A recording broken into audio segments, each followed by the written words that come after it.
For 42 years, Muammar Gaddafi wasn't just a leader, he was an institution.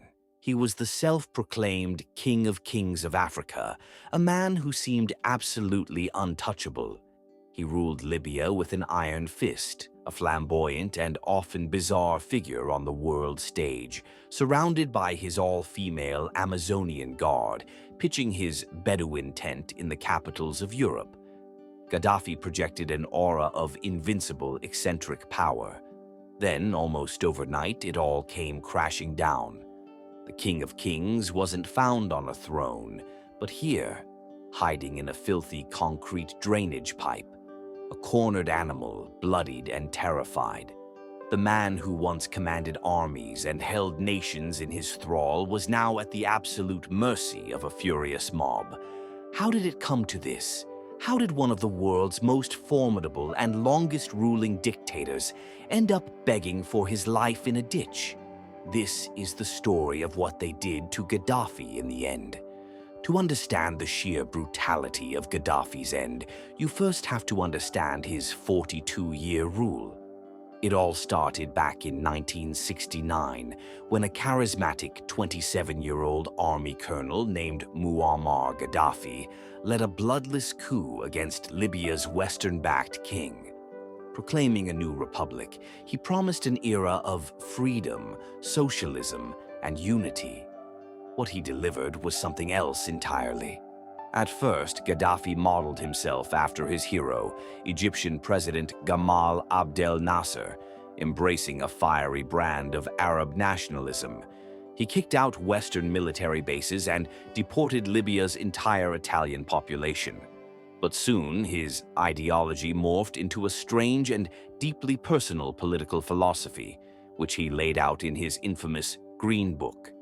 This book was supposed to be a guide for all humanity, a third way between capitalism and communism.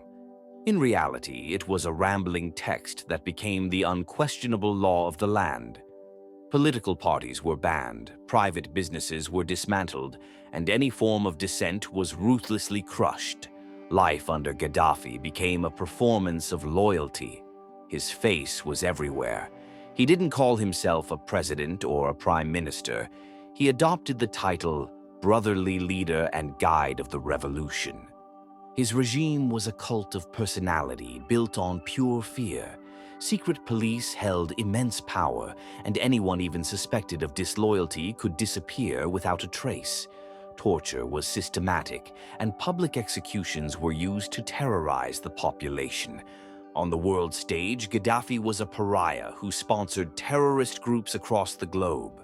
His regime was directly linked to the 1988 Lockerbie bombing, which killed 270 people, solidifying his status as one of the most dangerous men in the world. Yet, he was also a master of reinvention. In the 2000s, after decades of sanctions, he began a surprising campaign to rehabilitate his image.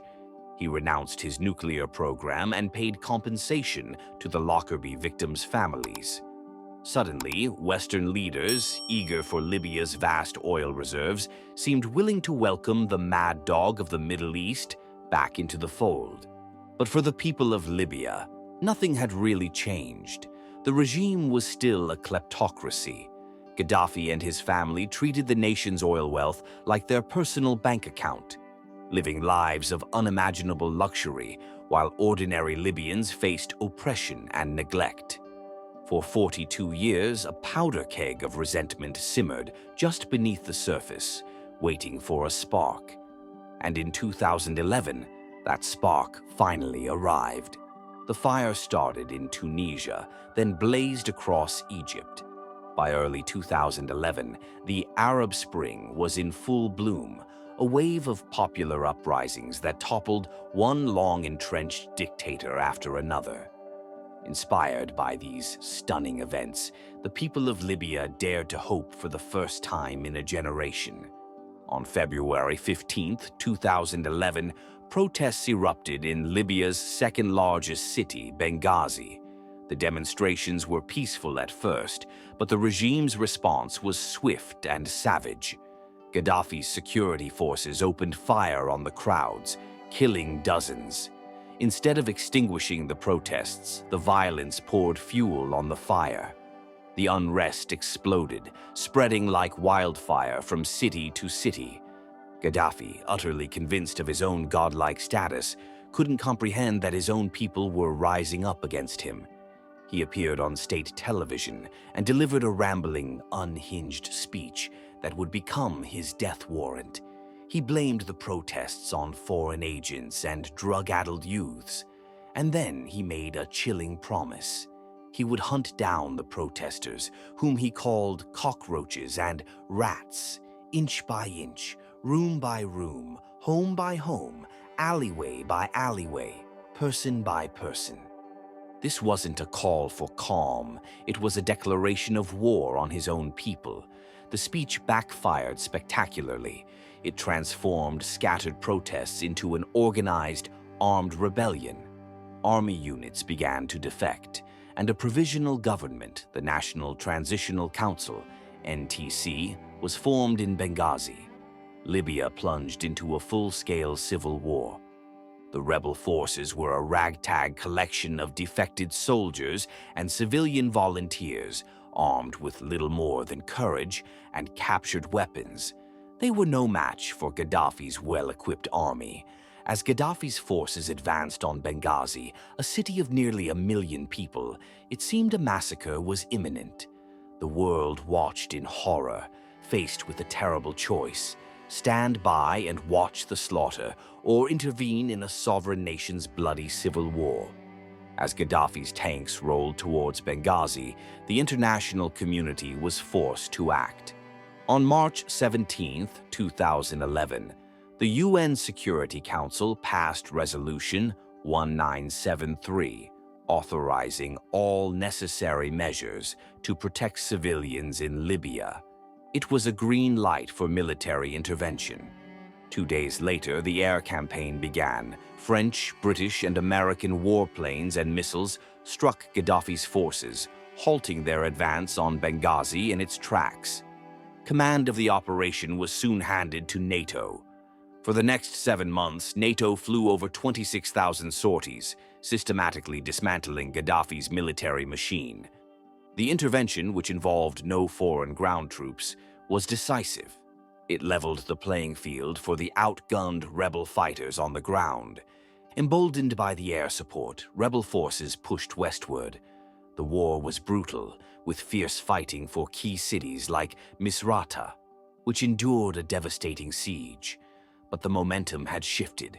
In August 2011, the rebels launched a stunning offensive on the capital, Tripoli. In a matter of days, the city fell. The climax came when rebels stormed Gaddafi's sprawling fortified compound, Bab al-Aziziyah. But when they finally broke through the walls, they found it largely abandoned. The dictator himself was gone. Gaddafi, along with his sons and a shrinking circle of loyalists, had vanished. He was now a fugitive in the country he had ruled for over 4 decades. The final act of his reign wouldn't be fought in the halls of power, but in the streets of his own hometown. With Tripoli lost, the remnants of the Gaddafi regime made their last stand in Sirte, a coastal city on the Gulf of Sidra. Sirte was more than just a loyalist stronghold. It was Gaddafi's birthplace, a city he had lavishly rebuilt as a showpiece for his rule. For the rebels, capturing it was a symbolic necessity. The National Transitional Council declared that only after the fall of Sirte would Libya be considered truly liberated. What followed was a brutal month-long siege. Hundreds of NTC fighters converged on the city. The battle was chaotic and ferocious. Gaddafi's die-hard loyalists were well armed and dug in, fighting with the desperation of men who knew surrender wasn't an option. They used snipers to deadly effect, turning the city into a killing zone. The NTC forces, a mix of militias with varying degrees of training, paid a heavy price for every block they took. The fighting devolved into a grueling, street-by-street slugfest as artillery and rockets pounded the city into rubble. A constant stream of ambulances ferried wounded fighters from the front lines. Civilians were caught in the crossfire, trapped with dwindling food and water. For the besieging forces, the stubborn defense of Sirte was infuriating. They couldn't understand why the loyalists were fighting so hard for a lost cause. They didn't know that they had cornered the ultimate prize. Hidden somewhere inside the city, moving between abandoned houses to evade the constant shelling, was Muammar Gaddafi himself. The dictator was trapped, and the final bloody showdown was inevitable. If you're finding this deep dive into modern history compelling, take a moment to subscribe and hit the like button. It helps us create more content just like this. Now, back to the final hours of Muammar Gaddafi. By October 20th, 2011, Gaddafi's world had shrunk to a single neighborhood in Sirte. The situation was desperate. According to one of his aides, the dictator was delusional, complaining about the lack of electricity and water while ignoring pleas to flee the country. He simply refused to believe his reign was over. Finally, as rebel forces prepared their final assault, a desperate plan was hatched. In the pre-dawn darkness, Gaddafi and his remaining loyalists would try to break out of the siege. They assembled a convoy of around 75 vehicles and, at about 8 a.m., made a run for it. It was a fatal mistake. How they thought such a large convoy could move unnoticed under skies buzzing with NATO reconnaissance aircraft is hard to imagine. Gaddafi's fate was sealed by a phone call. NATO forces intercepted a satellite phone communication made by the dictator, pinpointing his exact location. A U.S. Predator drone was first, firing a Hellfire missile into the convoy. Shortly after, a French Mirage fighter jet swooped in, dropping bombs on the fleeing vehicles. NATO maintained it didn't target individuals, but the effect was devastating. The lead vehicles were obliterated, and the convoy was thrown into total chaos. The road became a scene of carnage, littered with burning trucks and bodies. The escape attempt had turned into a death trap. Those who survived, including a wounded Gaddafi, scrambled from their wrecked vehicles and fled on foot.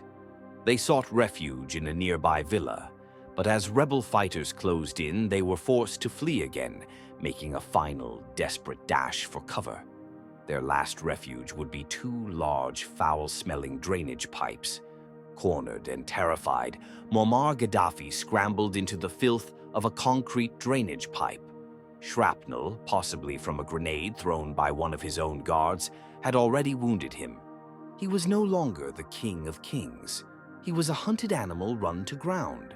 The rebel fighters swarming the area quickly realized they had trapped someone important. They surrounded the drainage pipes, firing into the air and screaming for whoever was inside to come out. A group of young fighters cautiously approached the dark opening. A man's head, with its trademark curly hair, appeared from the gloom. The rebels surged forward, grabbing him and hauling him roughly to his feet. It was him.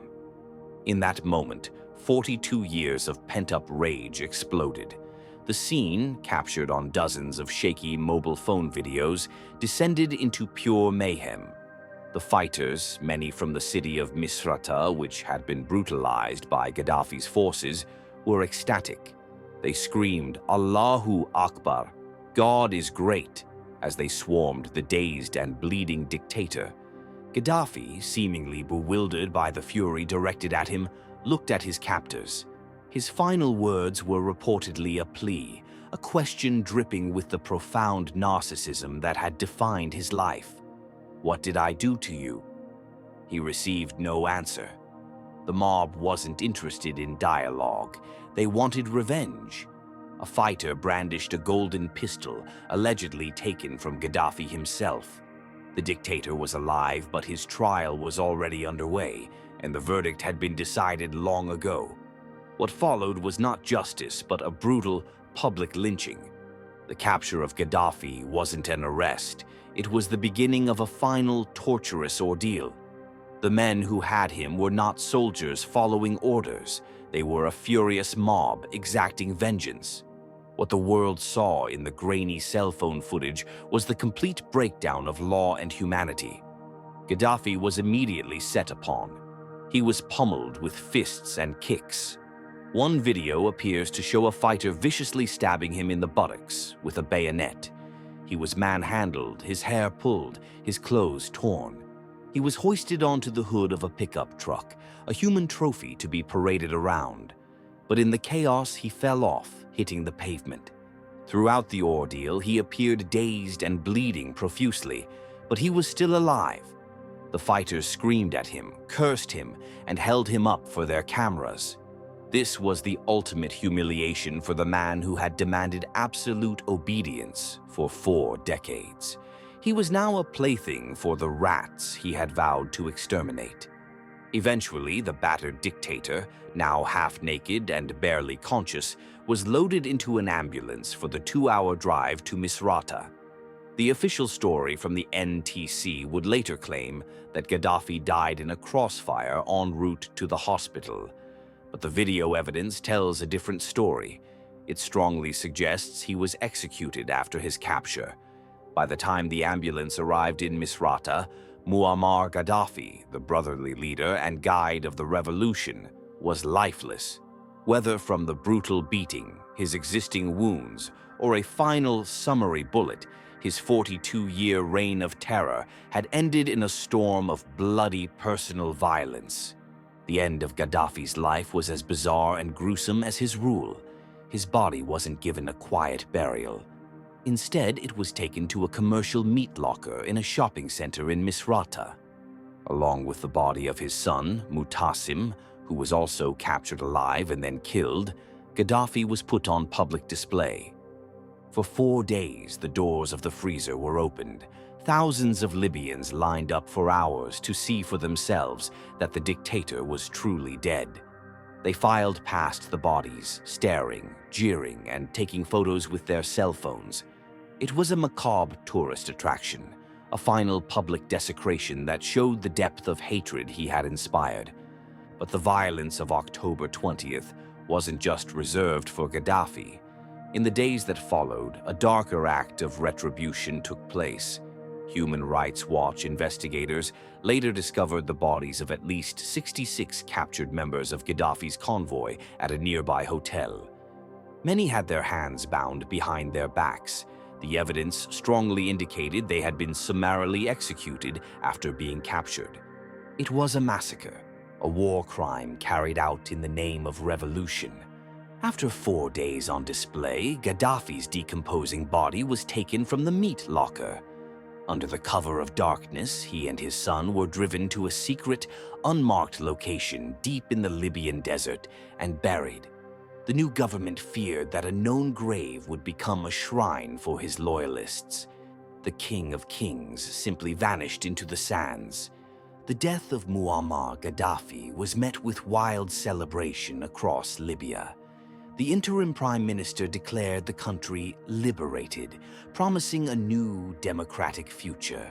It seemed as if a dark chapter in the nation's history was finally closed. But the fall of a dictator is rarely the end of the story. More often, it's the beginning of a much more complicated one. Gaddafi's 42-year rule had systematically destroyed every pillar of a functioning state. He had hollowed out the army, banned political parties, and eliminated all civil society. He ruled through fear and personal loyalty, and when he was gone, he left behind a massive power vacuum. The very militias that had overthrown him, hailed as heroes, refused to disarm. They carved the country into a patchwork of competing fiefdoms, using their guns to bargain for political power and a slice of Libya's oil wealth. The brutal way Gaddafi was killed seemed to send a message that might makes right, legitimizing a culture of violence. The result wasn't the united democratic Libya that protesters had dreamed of. Instead, the country fractured, plunging into an even more destructive civil war between rival governments and countless militias, often backed by competing foreign powers. Jihadi groups like ISIS flourished in the chaos. The country became a failed state, a hub for human trafficking, and a source of instability for the entire region. What they did to Gaddafi in the end was brutal, a visceral act of revenge for decades of oppression. But that final chaotic scene in Sirte became a dark omen for the future. It symbolized the violent, fractured, and uncertain Libya that would emerge from the ashes of his regime. The tyrant was dead, but the legacy of his tyranny, a legacy of division, violence, and chaos, would haunt Libya for years to come.